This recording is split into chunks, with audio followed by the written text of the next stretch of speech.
here we go.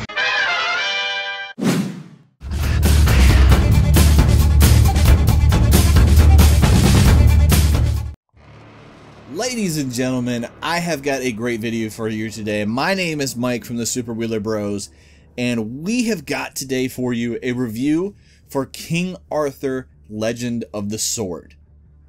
King Arthur Legend of the Sword is directed by British director Guy Ritchie, and his imprint is all over this movie. Does it work for a fantasy epic, a tale about King Arthur, which is, you know, the tale of the Sword and the Stone it's a very classic story. Does it work? Guy Ritchie has directed the Sherlock Holmes films, he's directed Snatch, he's directed Lock, Stock, and Two Smoking Barrels and Rock and Rolla. All very stylized and very just unique way of shooting a movie. It's got a lot of energy, it's got a lot of snappy dialogue, and all of that is transplanted into this world where we have a lot of fantasy elements that I didn't exactly expect coming in and was pleasantly surprised about. Does it work? I think the short answer to that is yes and no. There's a couple of things about Guy Ritchie's style that kind of does detract a little bit from the overall scope.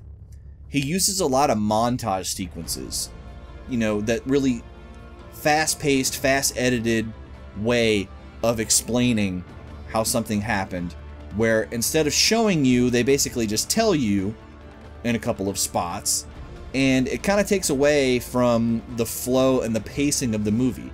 It doesn't necessarily make it feel longer. It's a great, breezy, fun time, and I'll get to the reasons I really enjoyed this movie in a few minutes, but I thought that the styling, it rushed the ending quite a bit.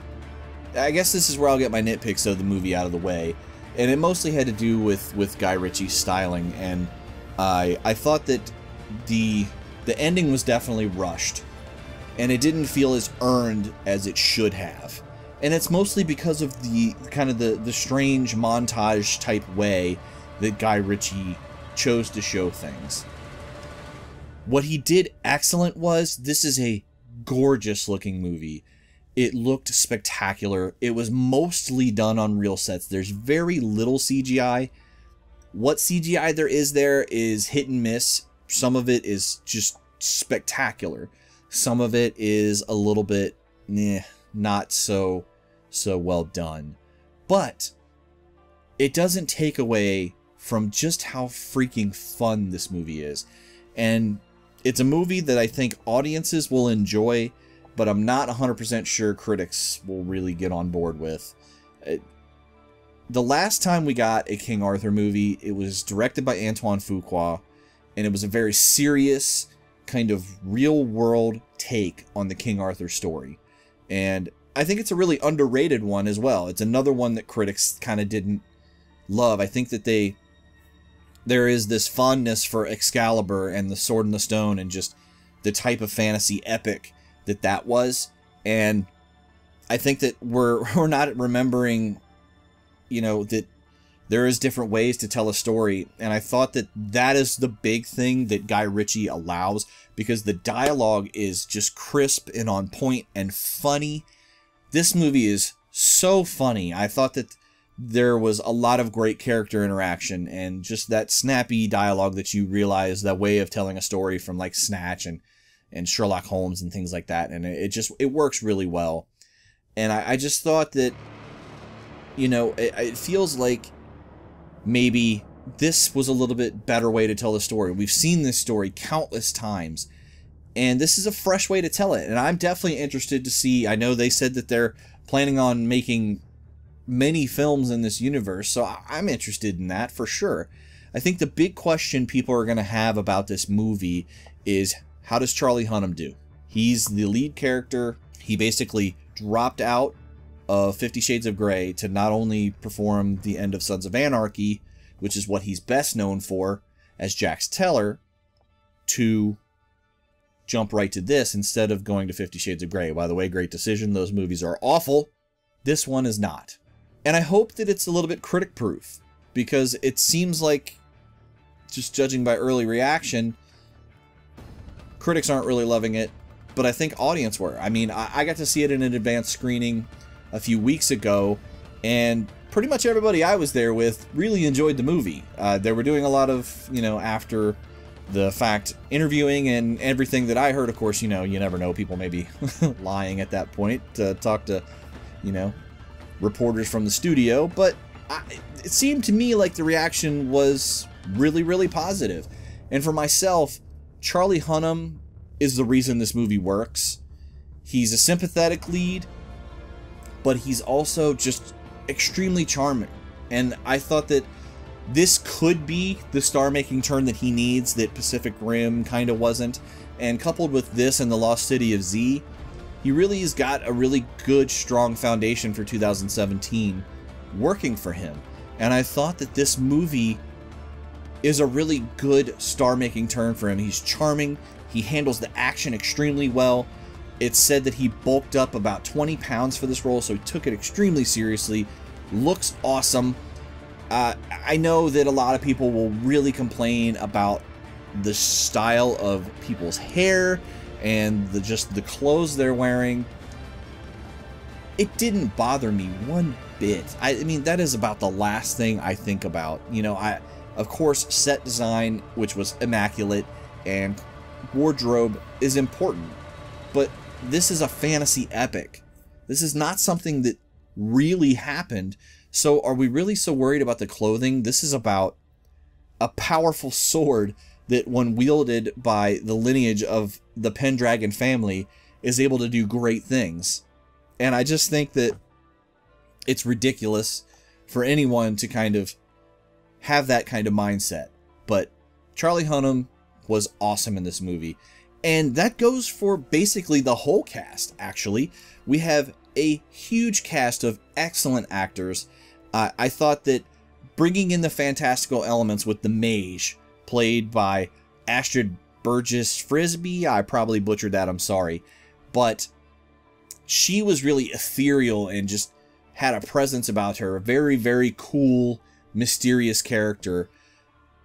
I mean, the people that were helping Arthur in this movie, you had people like Djimon Hounsou, who played Bedivere. He was awesome. You had people like Aiden Gillen from Game of Thrones playing Bill.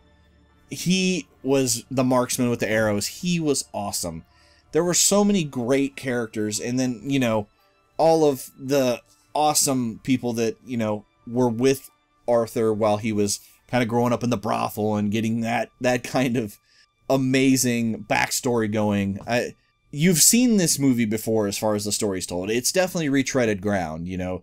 If you've seen Hamlet, or you've seen even The Lion King, you've seen the story where, you know, you had the lineage and somebody doesn't want that responsibility.